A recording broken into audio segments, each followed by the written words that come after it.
to blow your mind. I'm telling you, this will blow your mind. That maybe everything is not as it seemed to be.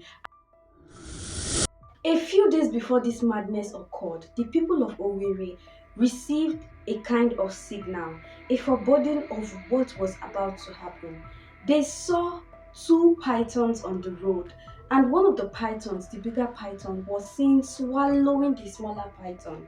Now, this was an evil omen, and it meant that something bad, something horrible, something, in fact, hey, very, sinister was about to happen in the land, or that something was about to be unleashed on the people, something evil was about to be unleashed on the people.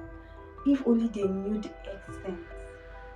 the extent of the evil that was about to occur in Owerri, they would have gone on prayer and fasting. Hello guys, and welcome back to this YouTube channel. If this is your first time, welcome. But if this is not your first time, welcome back.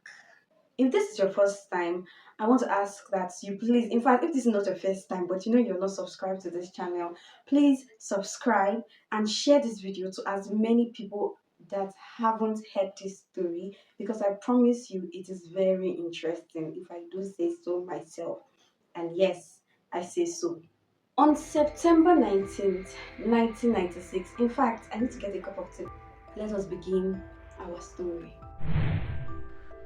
On September 19th, 1996, there was a young boy by the name of Ikechukwu. Ikechukwu was a young boy living in Owerri, and he hawked granuts. That was his daily routine. And on this day, he hawked granuts towards the Amakohia area of Owerri, precisely around Olu Road, very close to the Otokoto Hotel. When he got to the Otokoto Hotel, he saw a young man, a young, well-dressed, well-fed young man that beckoned to him to bring his granuts. Imagine that the sun was hot and young Ikechukwu, 11-year-old Ikechukwu, was tired. He was tired, he was hungry. He had been walking all day through the sun. His feet were tired and he just wanted to rest.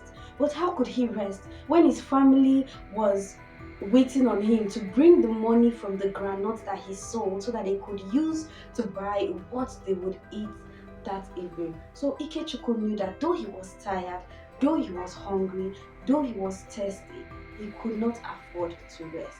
So when the young man beckoned on him, by Otokoto Hotel beckoned on him to come with his granuts, Ikechukwu was excited. He was happy. Finally, somebody that looked like he could buy his granuts had called him, and so because the way this man looked, he would probably buy a lot, and maybe he would finish earlier than usual and be able to go home and rest. So when this young, handsome, well-dressed man told Ikechukwu to follow him into the hotel, Ikechukwu was even more excited, because it meant he could get some reprieve from the hot, scorching sun that was threatening to burn his skin. When they got into the hotel, Ikechukwu felt some relief. The cool, fresh air eased the burn from the sun. This young man asked Ikechukwu to sit down, that he was coming. Let him go inside and bring the money for the granuts. Ikechukwu was wowed. That means he may even buy everything that was in his bowl or in his basket. That meant more money, and that meant rest. And probably if he rested a little bit, he could even come out later in the day to sell more of his granuts. So when this young man told him to wait, let him go inside and bring the money, of course Ikechukwu waited. And now, when this young man now even brought a bottle of Coke for Ikechukwu to drink, Ikechukwu felt blessed. He felt, in fact, he was ecstatic. Not only was he going to sell all his granuts, but here was this kind stranger offering him a bottle of Coke to use to relax from the scorching sun. He couldn't wait to taste it. In fact, he could already feel the cold liquid going down his throat and cooling his body temperature. So Ikechukwu began to drink. Ikechukwu began to drink. With his tray at the base of his feet, he drank and drank and drank. As he drank more, he became drowsy. And as a young 11-year-old boy, he felt, why not sleep? Why not rest? What could happen between when he was feeling drowsy and the time it took the well-dressed stranger to go into his room, bring out money, and purchase all his granules? So Ikechukwu relaxed and Ikechukwu slept off. While he slept, he dreamt of a day when he himself would be able to own such a big and beautiful hotel, when he himself would not need to sell granules under the hot, scorching sun just to make a living. But as Ikechukwu rested, as Ikechukwu slept, as Ikechukwu dreamt, the young, well-dressed stranger stood somewhere in the dark, somewhere where Ikechukwu could not see, and watched him, waiting for the perfect time when Ikechukwu would sleep deep and he could come and carry the young boy who unknowingly had drank a bottle of Coke that had something in it, something that would make him sleepy and unconscious. When the young man noticed that Ikechukwu had slept, that Ikechukwu was unconscious, he came out of his hiding place, looked over at Ikechukwu and nodded. He was happy because all was going according to plan. So he took young Ikechukwu, carried him like a bride being carried across the threshold into one of the rooms where a long, sharp machete waited for this young, well-dressed stranger to put it to use. When he got to the hotel, he laid Ikechukwu on the wood that had already been placed on the ground and took the machete and with a firm grasp, he cut Ikechukwu's head, severing the head of young Ikechukwu from his body and bringing the life and the dreams of a young 11-year-old boy to an end. This young man quickly dismembered the body of Ikechukwu, took his liver and all other important organs, cut off the head of his private parts and took whatever parts he needed. Then he stuffed the head in a polythene bag and left the hotel premises to meet another man who had ordered the fresh head of this young boy. The man who had ordered the fresh head of this young boy was called Chief Leonard Unogu, and the name of the young, well-dressed stranger, the name of the murderer who had killed young Ikechukwu and was now on his way to deliver his head to Chief Leonard, was named Eke Anyanwu. Eke Anyanwu, happy that the first phase of his plans had succeeded, quickly carried the head of this young boy and boarded a vehicle to go and give it to Chief Leonard on the orders of Vincent Duru. The polythene bag felt heavy because of its contents, but Eke Anyanwu did not feel the heaviness. No, the ease of his heart, or the ease in his heart and the joy that the first phase of his plans had gone according to what he had planned made the contents of the bag not feel as heavy as it should have been. So he entered a vehicle all the way to Eziama at Ikeduru local government to go and meet Chief Leonard. When the vehicle that he entered got to the park, he alighted from the car and took a bike to take him to the exact house of Chief Leonard Unogu. But as the bike traveled to its destination, something kept dripping from the bag that Eke Anyanwu carried. You could hear the tat, tat, tat, tat of the blood dripping from the head stuffed in the polythene bag that Eke Anyanwu boldly carried on a bike to Chief Leonard's house. The bike man, or the Okada man if you will, called an opara, noticed that something was dripping from the polythene bag that this man carried. So with the side of his eyes, he looked down and he saw that this thing was a liquid, and this liquid was red, and this red liquid was most likely blood, because the content of the bag looked round, and what could be round like that dripping blood if not a human head?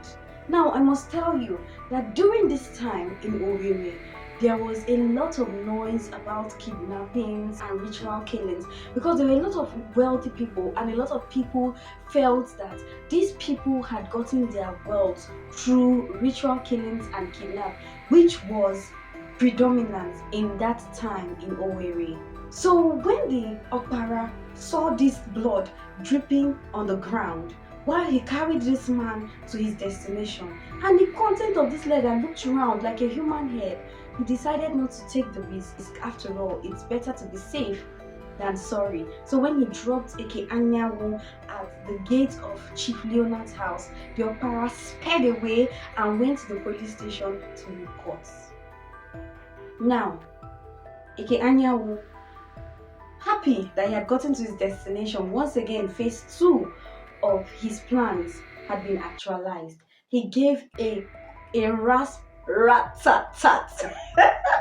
He knocked on the door of Chief Leonard, banging on it because he had to deliver this content quickly for whatever purpose anyway. He banged and banged and banged and banged on the gate until somebody came outside and unfortunately told him that Chief Leonard was not around, that the man had traveled to Lagos. For the first time during this whole saga, Eke Anyanwu felt panicked. He felt sad. What did this mean? How could it be that Vincent Duru, his employer and the owner of Otokoto Hotel, how could it be that he had sent him to Chief Leonard with a human head, and Chief Leonard was nowhere to receive this parcel? What was he going to do with this parcel? Confused, worried, and for the first time, panicked, he took this human head that now had begun to feel heavy in his hands and decided to return back to Otokoto Hotel and wait for a more opportune time when he could now travel back to Eziama and give this human head to Chief Leonard. Sad, disappointed, unhappy, and a bit worried, Eke Anyanwu entered into another vehicle, a Peugeot 504, and began his slow journey back to Otokoto Hotel. But unfortunately, this was not meant to be, because the Okpara had wisely reported to the police that somebody that he carried was carrying a human head, and so the police waited somewhere on one of the checkpoints, waiting for this person carrying a human head to pass. And so as Eke Anyanwu traveled back to Otokoto, there stood the policemen by the road waiting for him. And upon his arrest and the search of the contents of the polythene bag, they found out that bike man was right, and this young, well-dressed man was actually carrying a human head. Scratch that, was actually carrying the head of a young boy. As should be, they arrested Eke Anyanwu and took him to the police station.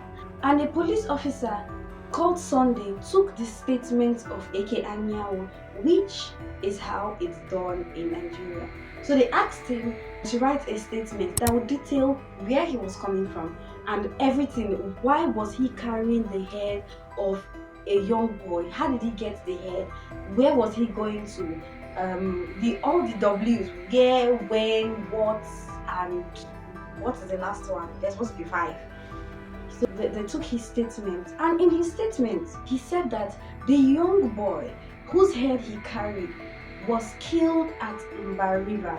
So the police, trying to investigate the matter, went to Mba River to search for the body of the young boy. When they got there, they searched and searched and searched and searched, until they got tired, but they did not find any dead body. So they traveled back to the police station where Eke Anyanwu had been detained and proceeded to ask him more questions. You said that this young boy was killed at Umba River and buried the body thrown into the river, or we've searched and searched and searched and we could not find the body. So that means one thing, that means you're lying. So, upon further questioning, they found out that this evil actually happened at Otokoto Hotel. The next day, on September 20th, 1996, by 7 p.m., the police bundled Eke Anyanwu and took him back to Otokoto Hotel to look for the body of young Ikechukwu. There, in Otokoto Hotel, at the back of Otokoto Hotel, at the back of the gardener's lodge where Eke Anyanwu lived, they found a shallow grave in the cassava farm at the back of Eke Anyanwu's house. The cassava farm belonged to the wife of Vincent Duro.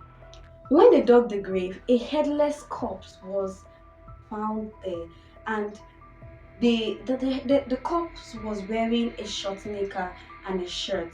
And sadly, they also found out that the tip of his private part had been cut off. In the pocket of the shorts, they found some coins, which most likely had been the money Ikechukwu had gotten while he hawked his groundnuts before his untimely demise. There, at the shallow grave of young Ikechukwu, a picture was taken with Eke Anyanwu holding the head of young Ikechukwu.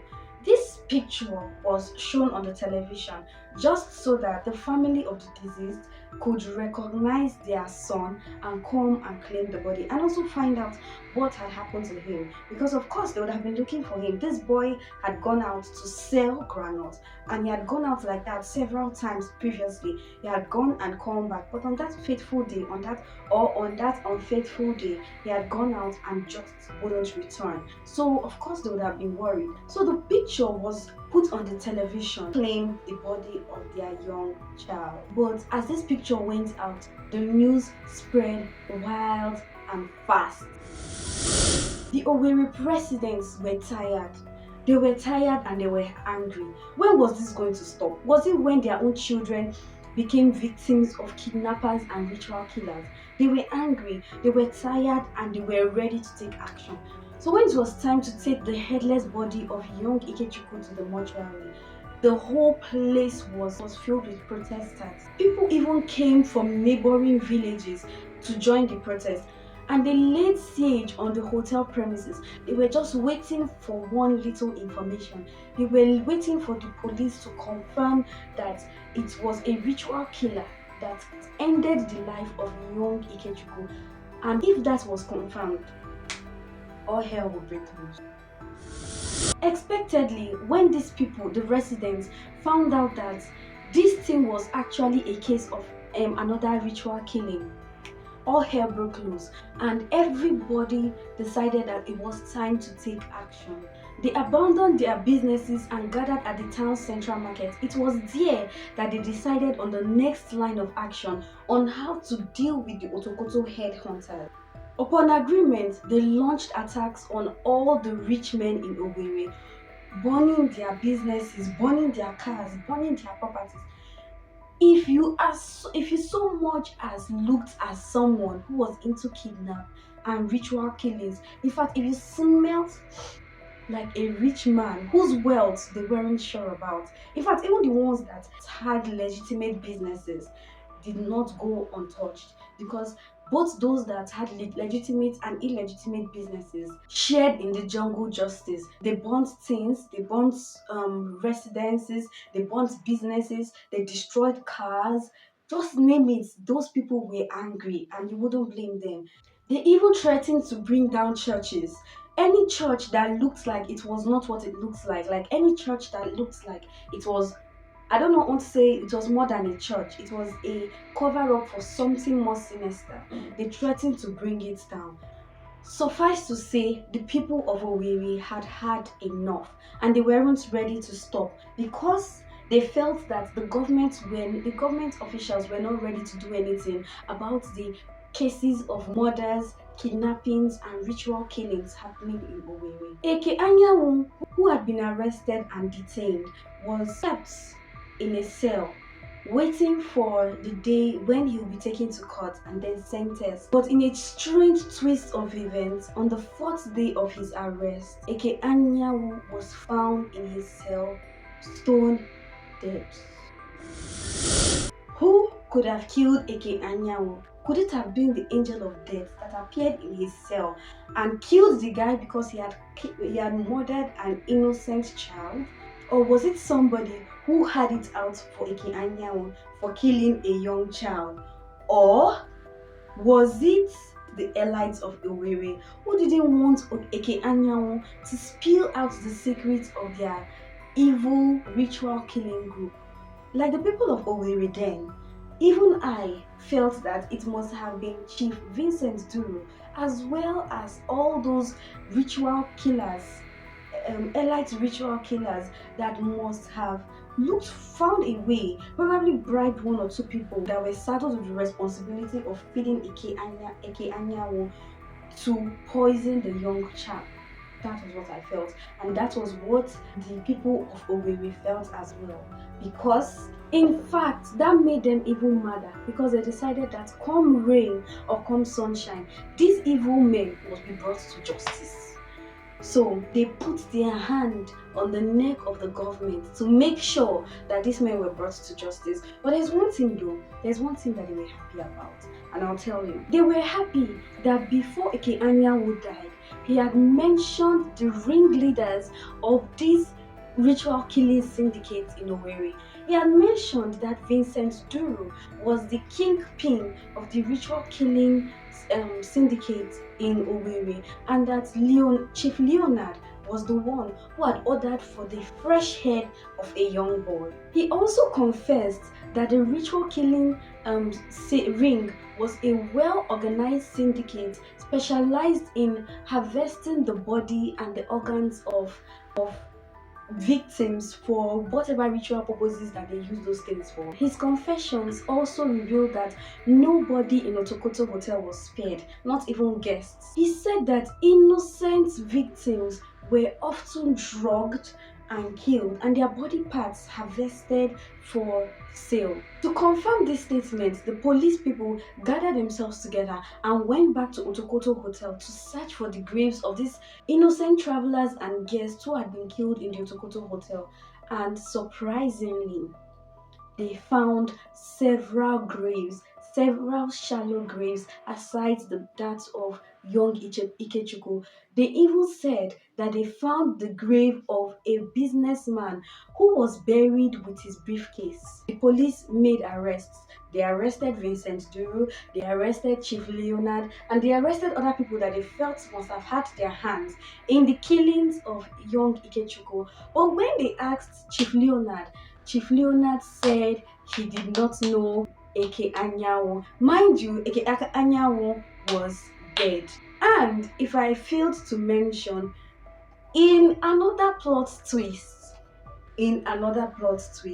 it was also found out that Chief Leonard was Eke Anyanwu's uncle. But Chief Leonard said he did not know anybody called Eke Anyanwu. He did not know Eke Anyanwu, period. The people of Owerri refused to rest until this case was taken to court and these people were brought to book. So the trial of the ritual killing was done on December 9th, 1966. It ended almost 3 years after, on April 28th, 1999. Justice Chioma Nwosu, who was the judge in charge of the case, I think she was the third judge on that case, if I'm right. When she took over the case, she was swift to take action because she sentenced all the 7 suspects to death. And among the 7 suspects were Chief Leonard and Chief Vincent Duru. Chief Leonard, who was the one who had asked for the head, even though he said he did not know Vincent Duru,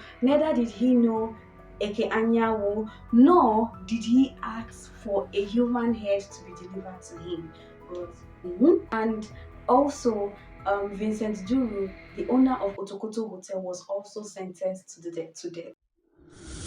At this point of this video, I have to tell you something. But before I tell you, make sure you're subscribed because this will blow your mind. I'm telling you, this will blow your mind.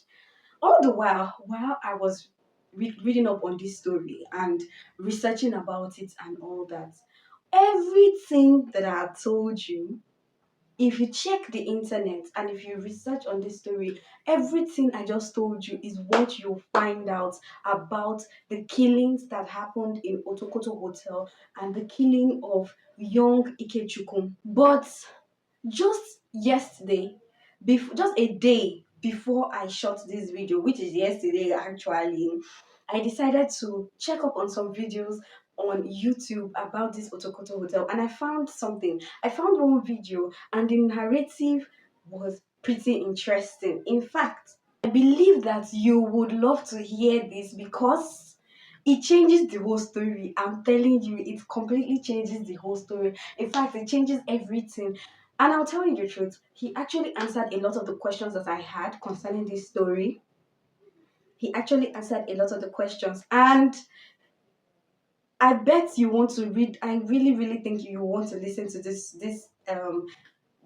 guy's telling of the story, because he said it took him 1 year to research about the killing that happened in Otokoto Hotel, and he even went as far as reading court documents. I don't know where he found the court documents, because even when I heard that, I went online to check out for the court documents. I found some snippets, but I didn't find everything. And from what the story he told, he must have gotten his hands on a lot, like a huge chunk of the document, because it was a really in-depth story. I'm telling you that when he told this story, you begin to realize that maybe everything is not as it seemed to be, and maybe for so many years, this story, for how many years now, this 19 it was happened in 1996, and this is 2005.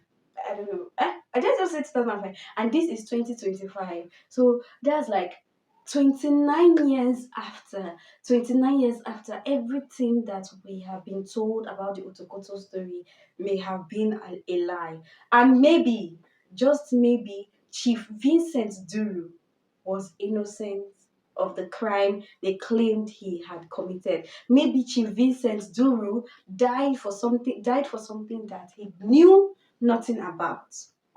I would like to get into the whole of this story, but because this video was going to be very, very, very long, I'll cut it here and I'll end the video here. So this is going to be the end of part one. I'm going to do another video to tell the story or tell you guys what I found out when I watched this guy's video. And of course, in that video, I'm going to drop the link of the video that I watched that made me agree with his assertions and believe that, oh, maybe Vincent Duru was actually innocent, and maybe the story we have been telling ourselves for 29 years is wrong. Yeah, so I'm going to drop the link to that video in the part 2 of this video, so watch out. While we wait, why not go and why not subscribe to this channel? Why don't you want to be seeing this pretty face? Why? Until next time, which is just soon, keep living as your most authentic self. Until next time, mwah.